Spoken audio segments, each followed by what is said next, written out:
حضرت عبداللہ ابن عباس رضی اللہ تعالیٰ عنہ مفسر قرآن ہے، ترجمان القرآن ہے، کیا فرماتے ہیں؟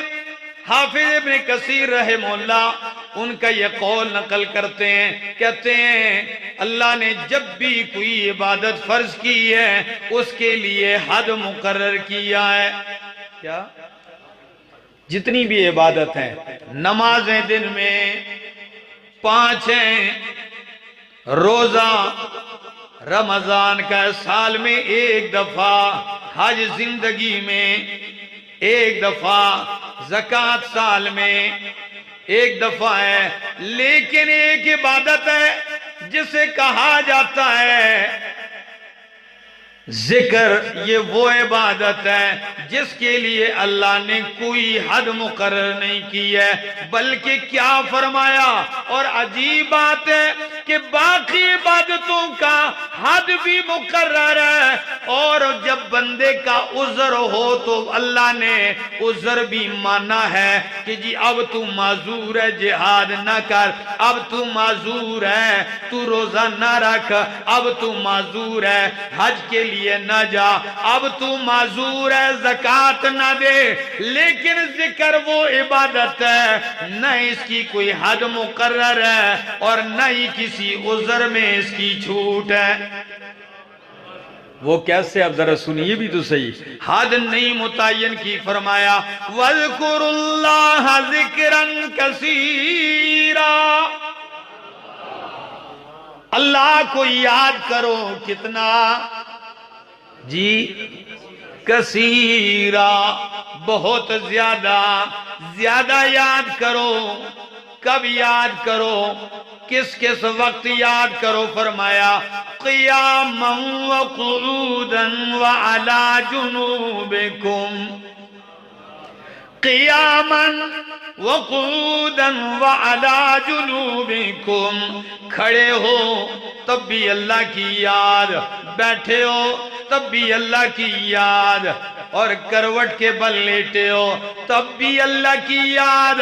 اور ہری پور والوں میرا جملہ یاد رکھیے، اگر کروٹ کے بل لیٹے اور اللہ کی یاد کرتے کرتے سو بھی گئے، تم ساری رات سوئے رہو گے، فرشتے ساری رات اللہ کی ذکر لکھتے رہیں گے۔ اس کے لیے وقت مقرر نہیں، ہر وقت اللہ کی یاد، اللہ کا ذکر۔ فرمایا قیاما وقعودا وعلی جنوبکم باللیل والنہار فی البر والبحر فی السفر والحضر والغنا والفقر والسقم والصحت والسر والعلانیت وعلی کل حال، سفر میں، حضر میں، بر میں، بحر میں، صحت بیماری میں، غنا میں، فقر میں، مخفی بھی، اونچی آواز سے بھی، علانیہ بھی، غرض ہر حال میں اگر کرنا ہے تو کیا کرنا ہے؟ اللہ کا ذکر کرنا ہے۔ ہاں، اونچے کا مطلب بھی سمجھ لیجئے، یہ جو میں بول رہا ہوں یہ اونچا ہے، ٹھیک ہے؟ اللہ کا ذکر کر رہا ہوں، یہ اونچا کر رہا ہوں۔ اذان اللہ کا ذکر ہے، یہ اونچا ہے۔ اس اونچے سے کوئی یہ نہ سمجھ لے کہ روزانہ آئے اور سحری کو سپیکر آن کر کے شروع ہو جائے، جی پورے محلے کو آفت میں ڈال دے، پورے محلے کو مصیبت میں ڈال دے، سپیکر میں اللہ کو پکارنے لگ جائے، ویسے ذکر نہیں کرے گا۔ جب بجلی ہوگی ذکر کرے گا، بجلی نہیں ہو بیٹھا رہے گا مسجد میں، بجلی آئے گی تو آن کر کے شروع ہو جائے، نہیں، یہ ذکر نہیں ہے، تو لوگوں کو مصیبت میں ڈالنا ہے، تکلیف میں ڈالنا ہے۔ اونچا کرنے کا مطلب جن جن مواقع میں رب نے کہا ہے اونچا کرو تو وہاں اونچا۔ اب آذان ہے، اب آذان دل میں نہیں ہوتی، کیا کہ مسجد کے کونے میں بندہ دل میں بیٹھ کے کہے جی میں نے آذان دے دی، نہیں، یہ حکم ہے اس کو اونچا کہو گے، تلبیہ اونچا کہو گے، لیکن اس کے علاوہ ہمارے معاشرے میں عجیب رسم و رواج ہے، کئی 5 نمازوں میں، اور کہیں صرف جمعہ ہے، اور کہیں نماز فجر بھی شامل کر لیا ہے۔ سلام پھیرتے ہی ایک بندہ کہتا ہے لا الہ، تو پوری مسجد کہتی ہے الا اللہ، ایک سر بنائی ہوئی ہے، ایک لا الہ الا اللہ کہتا ہے تو باقی الا اللہ کہتے ہیں، کلمہ تقسیم کیا ہوا ہے۔ نہیں میرا دوست، یہ نہ نبی کا طریقہ ہے، نہ نبی کے صحابہ کا طریقہ ہے، نہ قرآن کا ہے، نہ سنت کا ہے۔ ہاں، اونچے کے علاوہ جو اوقات مسنونہ کے علاوہ ہے، کونے میں بیٹھ کے اللہ کا ذکر دل میں کرو، مخفی آواز سے کرو، اس میں ریاکاری نہیں ہے، کیا اس میں دکھلاوا نہیں ہے، اس میں کسی کو تکلیف میں ڈالنا نہیں ہے، کسی کو پریشان نہیں کرنا۔ اب آپ کہیں گے جی اللہ کے ذکر سے کوئی پریشان ہوتا ہے تو ہوتا رہے، نہیں میرا دوست، اسلام اس کی ترغیب نہیں دیتا کہ آپ 24 گھنٹے سپیکر لگا کے پورے محلے کو جو ہے آفت میں ڈال دیں، کبھی بھی اسلام اس کی اجازت نہیں دیتا۔ تو خیر بات کر رہا تھا فَاذْكُرُوا اللَّهَ ذِكْرًا كَثِيرًا، اللہ کو یاد کرو کثیرا، بہت زیادہ۔ کبھی قرآن کہتا ہے بہت زیادہ یاد کرو، کبھی قرآن کہتا ہے بالعشی والابکار، پہلے پہر یاد کرو، پچھلے پہر یاد کرو۔ کبھی قرآن کہتا ہے بیٹھے یاد کرو، کھڑے یاد کرو، کروٹ کے بل یاد کرو۔ اور قرآن تو کہتا ہی یہ ہے کہ عقل مند لوگ کون ہیں؟ آئیے عقل مند قرآن ذکر کرتا ہے ان فی خلق السماوات والارض واختلاف اللیل والنہار لآیات لأولی الالباب، بے شک آسمان و زمین کی تخلیق پیدائش میں، دن رات کے بدلنے میں البتہ نشانیاں ہیں لأولی الالباب، عقل والوں کے لیے۔ عقل والے کون ہیں؟ الذین یذکرون اللہ قیاما وقعودا، وہ لوگ ہیں عقل مند جو کھڑے بیٹھے اللہ کو یاد کرتے ہیں، کروٹ کے بل اللہ کو یاد کرتے ہیں۔ وَيَتَفَكَّرُونَ فِي خَلْقِ السَّمَاوَاتِ وَالْأَرْضِ، آسمان و زمین کی پیدائش میں فکر کرتے ہیں۔ کیا کرتے ہیں؟ ایک بندے نے مجھے کہا کہ یتفکرون فی خلق السماوات کا معنی یہ ہے کہ وہ سائنسدان بنتے ہیں۔ میں نے کہا اس کا یہ کہتے ہیں فکر کرتے ہیں نا، تو ان چیزوں پہ ریسرچ کرتے ہیں۔ میں نے کہا آپ کا اپنا معنی ہے، لیکن یہاں مراد وہ، یہاں قرآن کیا کہتا ہے؟ یتفکرون فی خلق السماوات والارض، آسمان و زمین کی پیدائش میں فکر کرتے ہیں اور پھر پکار اٹھتے ہیں، کیا کہتے ہیں؟ ربنا ما خلقت هذا باطلا،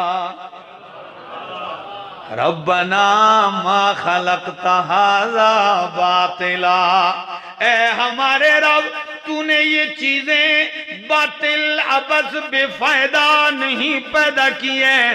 سبحانک، فکر کرنے کا نتیجہ یہ ہوتا ہے کہ وہ پکار اٹھتا ہے سبحانک، اللہ تو شریکوں سے پاک ہے۔ اللہ بہت بڑی نعمت ہے، اللہ کی یاد جس بندے کو نصیب ہو جائے۔ اور کچھ احادیث بھی ذرا سن لیجئے، اور آیات قرآنی تو بہت زیادہ ہیں، یقین کیجئے کہ قرآن بھرا پڑا ہے۔ اللہ نے اہل ایمان کا تذکرہ کرتے ہوئے سورہ انفال میں یوں بھی ارشاد فرمایا کہ انما المؤمنون الذین اذا ذکر اللہ وجلت قلوبہم، مومن وہ لوگ ہیں اذا ذکر اللہ، جب اللہ کا ذکر ہوتا ہے، اللہ کی توحید بیان ہوتی ہے، اللہ کی بڑائیاں، اللہ کی عظمتیں بیان ہوتی ہیں، وجلت قلوبہم، ان کے دل ڈر جاتے ہیں، وَإِذَا تُلِيَتْ عَلَيْهِمْ آيَاتُهُ، اور جب ان پہ اللہ کی آیتیں پڑھی جاتی ہیں تو زادتہم ایمانا، ان کا ایمان بڑھ جاتا ہے، ان کا ایمان مضبوط ہو جاتا ہے، وَعَلَىٰ رَبِّهِمْ يَتَوَكَّلُونَ، اور اپنے رب پہ توکل اور بھروسہ کرتے ہیں۔ لیکن نبی کریم صلی اللہ تعالی علیہ وسلم کا فرمان بھی سن لیجئے، فرمایا ذکر کرنے والا اور ذکر نہ کرنے والا، ان کی مثال مردے اور زندے کی ہے، یعنی ذکر کرنے والا زندہ ہے اور ذکر نہ کرنے والا زندہ ہو کے بھی مردہ ہے۔ تو اللہ کی یاد حقیقی زندگی ہے کہ ایک شخص کا دل اللہ کے ساتھ اس کا تعلق پیدا ہو جائے، اللہ کی یاد میں آ جائے۔ اس لیے اللہ کی یاد میں آؤ گے، جب آپ اللہ کو یاد کرو گے تو اللہ آپ کو یاد کریں گے۔ اور قرآن کہتا بھی ہے انما تنذر من اتبع الذکر، آپ اس کو ڈرا سکتے ہیں، وہی ڈر سکتا ہے من اتبع الذکر، جو اللہ کے قرآن کا تابعدار، جو ذکر کا اتباع کرے، وَخَشِيَ الرَّحْمَنَ بِالْغَيْبِ، بن دیکھے اللہ سے ڈرتا بھی ہو۔ نبی اکرم صلی اللہ تعالی علیہ وسلم مسجد میں حضرت معاذ کا یوں ہاتھ پکڑتے ہیں اور کہتے ہیں وَاللَّهِ إِنِّي لَأُحِبُّكَ يَا مُعَاذ، اللہ کی قسم ہے اے معاذ، میں محمد تجھ سے محبت کرتا ہوں۔ ایک دفعہ نہیں، دو دفعہ فرمایا، اور تیسری دفعہ فرمایا اوصیک یا معاذ، اے معاذ تجھے وصیت کرتا ہوں۔ وہ وصیت یہ ہے اللہ تدعن دبر کل صلاۃ، ہر نماز کے بعد کبھی یہ کلمات نہ چھوٹنے پائیں تجھ سے۔ کون سے کلمات؟ اللہم اعنی علی ذکرک و شکرک و حسن عبادتک، اللہ میری معاونت کر اپنے ذکر پر، شکر پر، بہترین عبادت پر۔ اللہ میری معاونت کر کے میں آپ کو یاد کرنے والا بن جاؤں۔ اللہ کی یاد اللہ سے مانگو میرے دوستو۔ اللہم اعنی علی ذکرک، اللہ میری معاونت کر کے میں آپ کو یاد کرنے والا بن جاؤں۔ اور نبی کریم کی دعاؤں میں سے یہ بھی ہے اللہم اجعلنی لک ذکارا ولک شکارا ولک رہابا، اللہ مجھے ایسا بنا دے کہ ذکارن میں تیرا بہت زیادہ ذکر کرنے والا بن جاؤں۔ اس دعا کا نتیجہ بھی تو دیکھیے، ام المومنین صدیقہ کائنات سے روایت ہے، فرماتی ہیں کانا یذکر اللہ فی کل احیانہ، نبی کریم ہر لمحہ اللہ کو یاد کرتے تھے۔ کوئی لمحہ نبی کا اللہ کی یاد کے بغیر غفلت میں ایک لمحہ بھی نہیں گزرا ہے۔ آپ نے پوچھا یا رسول اللہ کیا آپ سوتے نہیں ہیں؟ کیا جب ہر وقت اللہ کو یاد کرتے ہیں کیا آپ سوتے نہیں ہیں؟ فرمایا تنام عینایا ولا ینام قلبی، میری آنکھیں سوتی ہیں میرا دل نہیں سوتا۔ تنام عینایا، ولا ینام قلبی، آنکھیں سو جاتی ہیں، دل اللہ کی یاد میں بیدار رہتا ہے۔ یہ شان ہے میرے محمد کی صلی اللہ علیہ وسلم۔ اندازہ تو لگا لیجئے کہ ایک لمحہ بھی اللہ کی یاد کے بغیر نہیں گزارا، تو پھر اللہ نے بھی تو صلہ دیا۔ فرمایا میرا پیغمبر جب آپ کا کوئی لمحہ میرے ذکر کے بغیر نہیں گزرتا تو میں بھی بدلے میں کہتا ہوں وَرَفَعْنَا لَكَ ذِكْرَكَ، میں نے بھی آپ کا ذکر، آپ کا تذکرہ بلند و بالا کر دیا ہے۔ جہاں میرا ذکر ہوگا وہاں تیرا بھی ذکر ہوگا۔ تو دوستو، اللہ کی یاد، اللہ کا ذکر ہر لمحہ ہر وقت کرنا چاہیے۔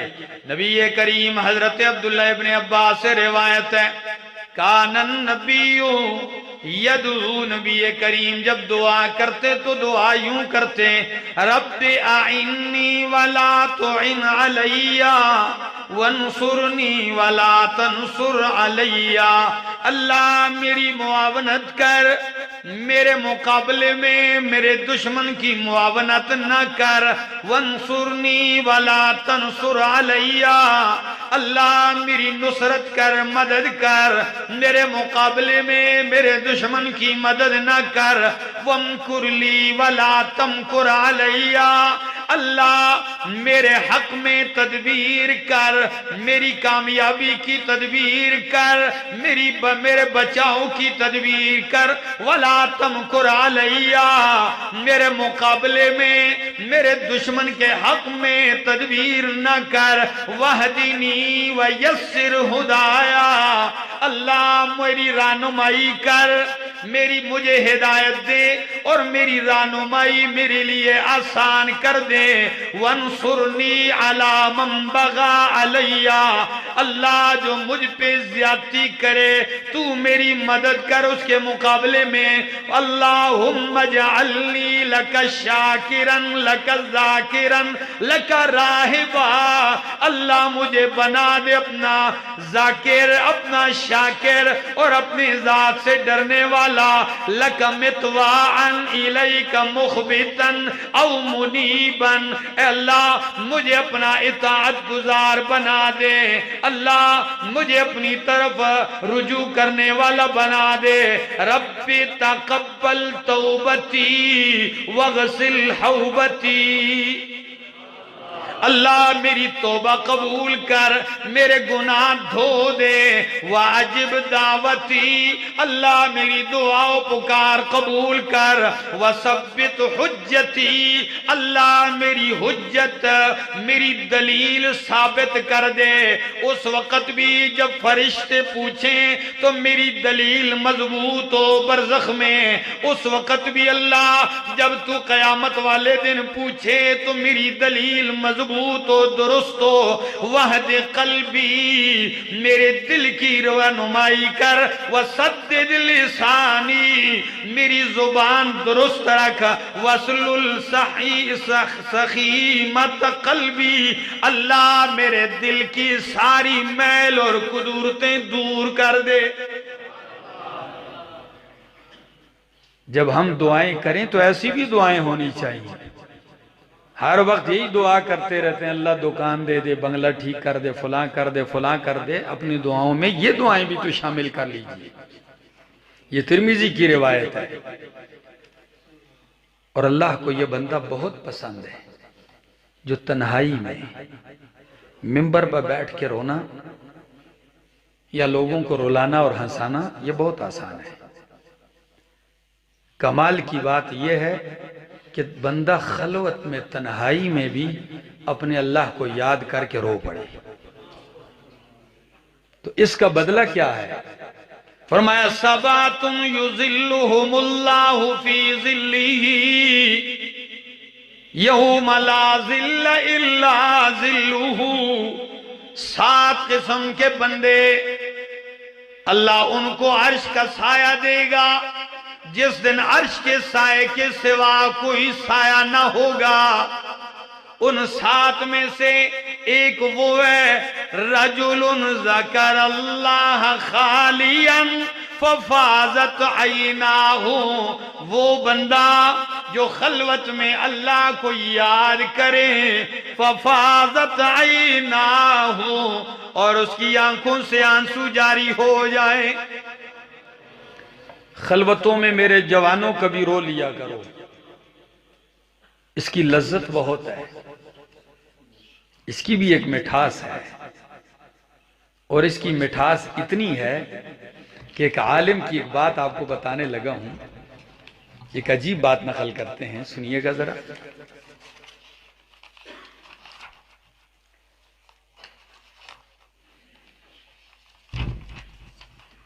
کہتے ہیں مساکین اہل الدنیا خرجوا منہا، دنیا دار مساکین کون سے؟ یہ دنیا کے غریب۔ آپ کہیں گے وہ جس کے پاس پیسے نہیں، دنیا بہت ہے جن کو اہل علم، اللہ والے جن کو غریب کہتے ہیں، وہ غریب مراد ہیں، پیسے والے نہیں، جن کے پاس پیسہ نہیں ہے وہ غریب نہیں۔ مساکین اہل الدنیا خرجوا منہا، وہ دنیا کما کے دنیا سے تو چلے گئے، لیکن وما ذاقوا اطیب ما فیہا، کروڑوں کمائے، اربوں کمائے، کھربوں کمائے، وزیر بن گیا، M P A M N A بن گیا، وزیر اعلیٰ صدر بن گیا، وزیر اعظم بن گیا، دنیا کی لذتیں تو لی، لیکن جو دنیا میں سب سے زیادہ لذیذ چیز تھی وہ چکھی نہیں۔ دنیا کی سب سے لذیذ ترین چیز چکھے بغیر دنیا سے چلے گئے۔ پوچھنے والوں نے کہا وَمَا أَطْيَبُ مَا فِيهَا، کائنات کی سب سے لذیذ ترین چیز کیا ہے جسے چکھا جائے؟ فرمایا محبت اللہ ومعرفتہ وذکرہ، اللہ کی محبت کی لذت، اللہ کی معرفت کی لذت، اور اللہ کے ذکر کی لذت ہے۔ باقی لذتوں میں لگے رہے، اور جو اصل لذت ہے وہ چکھے بغیر ہی چلے گئے۔ میرے دوستو، اللہ ہمیں اپنی محبت، معرفت اور ذکر کی لذت نصیب فرمائے۔